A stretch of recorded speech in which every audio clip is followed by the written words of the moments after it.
This video I will tell you that how to change name on Facebook without waiting 60 days. So you will tap on your profile image onto the top right, then you will tap on settings icon, then you will tap on personal information, and then you will tap on name. So on Facebook, once you change your name, then you have to wait for like 2 months, like 60 days to actually change the name again. Okay, but if you think that you actually misspelled your name, or you entered a wrong name and you want it to change like within 1 or 2 days, then there is a way to. Okay, you will tap on this learn more option here, and you will be taken to this help center page here. So just wait so that it can load, and then if you scroll down, you can see this option like fill out this form. You will tap on this one, and then you have to enter your real name here.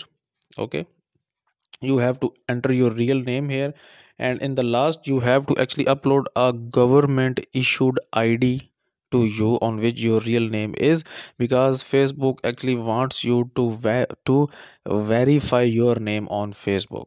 Okay, so okay, so in this way you don't have to wait for like 60 days to actually change your name. So guys, if you find this video useful, kindly like this video and subscribe to my channel, and I will see you in the next video.